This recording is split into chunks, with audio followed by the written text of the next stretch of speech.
I want to just focus more on the human impact of alcohol marketing this morning, because I am somebody who had an alcohol problem, a severe alcohol problem for over 15 years of my life, and consider myself to be extremely fortunate to be now in continuous abstinent recovery for 12 years. And, you know, during my time with an active problem, my life could have ended on any number of occasions, as it does for too many people today. So I really do feel that alcohol marketing had quite a significant impact on the development of my psychology and my dependence on alcohol as I was growing up in the southeastern suburbs of Glasgow here in Scotland. And I would like to take this opportunity to remind decision makers of the fact that we have today an alcohol-fueled crisis in Scotland, and Scottish Government already agrees with that bit and have declared a public health emergency in relation to alcohol-related deaths and so on. But what does that actually mean? It means that Scotland's health is being harmed by its relationship with alcohol. And of course, we have an international audience here today, but I'm going to speak specifically about Scotland for just now. It means that after decades of relentless marketing, that we have developed a deep-rooted psychological dependence on alcohol, where it's abnormal not to drink. And we've developed some kind of unhealthy pride around the inevitability of our unhealthy drinking habits. TV caricatures and comedy sketches, internationally recognised stereotypes of drunken Scots. It's not something I'm proud of, quite the opposite, in fact. What else does it mean? It means that 10 people's lives will end today from alcohol-related deaths. The same tomorrow, the same happened yesterday, and the same will happen every single day of this year. I have known and tried to support too many intelligent, caring, funny men and women who couldn't maintain their recovery and have died.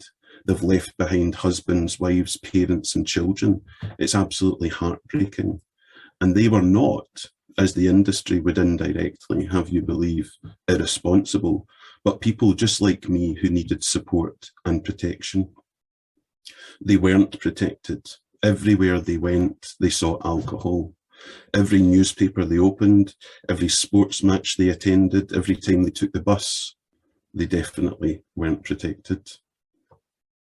We've got quotes in the report that tell us from other people in recovery, not just from me, how they've been exposed to alcohol marketing. And they tell us from the start of the day when I'm at the bus stop, it's there on the billboards as I get from A to B. It's in the shops, most of them. It's everywhere. Another person told us, I found it difficult seeing alcohol advertised everywhere, bus stops, TV, newspapers. Even now, I'm in recovery. I've been sober 2.5 years and I find it triggering still. Ads pop up all the time on social media, and despite blocking them, more just appear. It triggers me massively.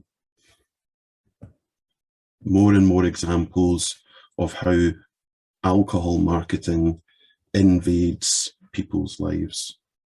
The retail environment is another challenge, okay? Many people that told us that using strategies to reduce their exposure for fear it may trigger them to drink. People noted the difficulty in going shopping for food and essential items. I myself remember in early recovery, having recently come out of residential rehab, going to the supermarket for essential domestic items like toilet paper or washing up liquid. And on the other side of the aisle, in a major British supermarket, being faced with hundreds and hundreds of bottles of whiskey, vodka, gin, and everything else under the sun.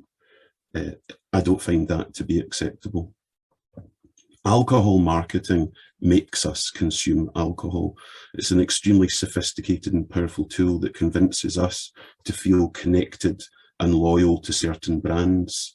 I still remember Scottish alcohol adverts from over 25 years ago that have had a deep impact on me then and continue to have, but especially then, and my peer group, you know, and because of that affinity and loyalty that was created by alcohol marketing, we would make fun of people who drank the wrong drink.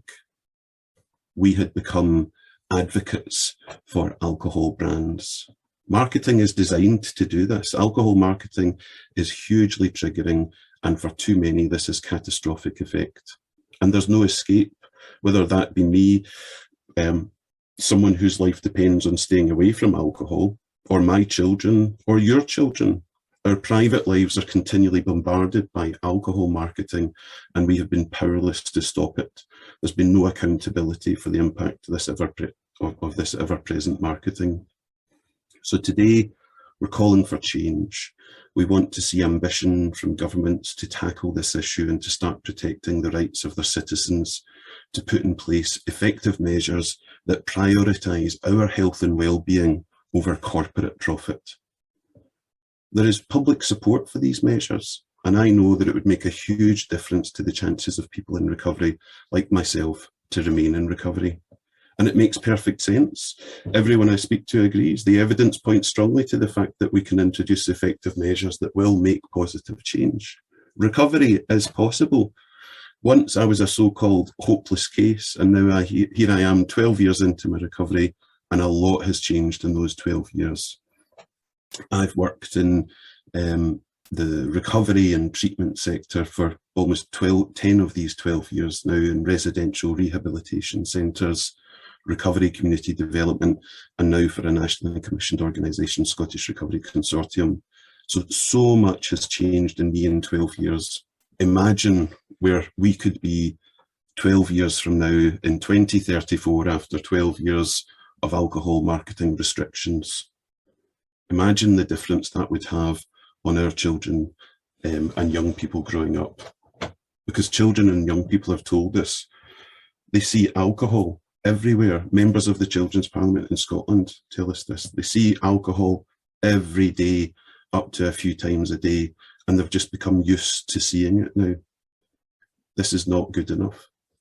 They've also called for action to protect them from alcohol marketing. And in 2019, members of Scotland's Children's Parliament called for alcohol adverts to be removed so that children can't see them, and for alcohol to be less visible in shops. And I would wholeheartedly support that. Children would be better and healthier because when they grew up, they wouldn't think it's cool to drink, another member of the Children's Parliament told us. Self-regulation has not worked in Scotland. Relentless, highly visible marketing telling us to drink with minuscule, almost invisible words, absolving the industry of responsibility and placing it firmly on everyone else. Drink responsibly if you've got a magnifying glass. This just fuels and perpetuates that harmful, stigmatized attitudes that people form. People seeking help are the ones who are responsible for their own problems. I wholeheartedly endorse this report and all of its recommendations, and thanks very much for listening.